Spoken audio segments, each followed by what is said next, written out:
Peut-être à suivre. À propos de la Saint-Valentin, toujours l'homme expliqué aux femmes. C'est le dernier livre de l'écrivain et philosophe Vincent Cespedes.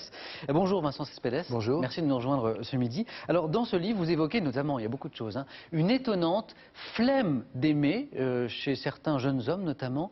Qui sont ces hommes aujourd'hui qui ont la flemme d'aimer? Alors il faut bien qu'on comprenne, d'abord ce constat vient des sexologues, vient des psychologues, donc c'est pas moi qui le décrète. Et ensuite c'est pas une flemme au sens d'impuissance, au sens de fatigue. C'est une flemme de s'engager dans cette magie qu'est l'amour et qui nécessite de s'engager dans des sentiments humains. C'est se dire que ça va être compliqué, qu'il va falloir partager, etc. Et dans un monde où on est de plus en plus performant, où on veut gérer sa carrière comme on gère ses amours, finalement, il n'y a plus la place au mystère qu'est l'amour, à la magie qu'est l'amour et à la liberté qu'est l'amour.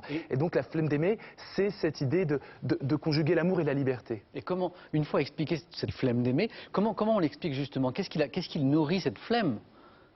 Ce qui nourrit cette flemme, c'est l'impératif de la rentabilité. Aujourd'hui, les couples doivent être efficaces, alors que l'amour n'est pas efficace. Quand vous êtes amoureux, vous êtes capable de toutes les fantaisies, toutes les extravagances, vous êtes capable aussi de toutes les subversions, vous pouvez désobéir aux autorités, vous pouvez...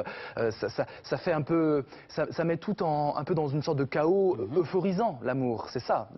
Et le problème, c'est qu'aujourd'hui, le chaos euphorisant, il n'a plus trop sa place, tout est huilé, tout s'accélère et tout va vers l'idée de performance. Or, l'amour n'est pas compatible avec la performance. Alors voilà le problème posé, et j'ai envie de vous dire, et maintenant docteur, est-ce que vous avez la solution à ce problème?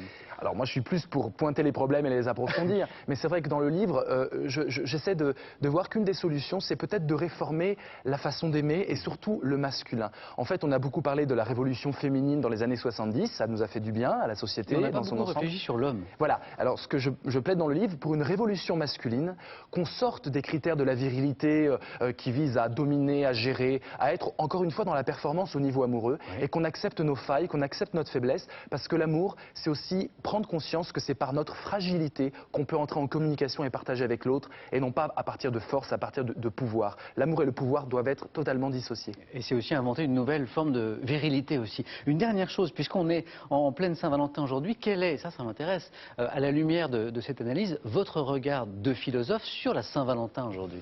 Moi, j'ai rien contre les fêtes, c'est des institutions qui sont créées, plus ou moins commerciales parfois, mais l'idée que tout d'un coup, on puisse réfléchir sur soi et sur ses amours, pour moi, la Saint-Valentin est une occasion à méditation. Voilà, tiens, c'est la fête des amoureux, où j'en suis dans mon couple, où j'en suis dans mes relations plurielles, où j'en suis. Ce qui est important pour la Saint-Valentin, c'est que ce ne soit pas une contrainte qui vise à désespérer les célibataires et ceux qui n'ont pas l'amour en disant « mon Dieu, je ne suis pas normal ».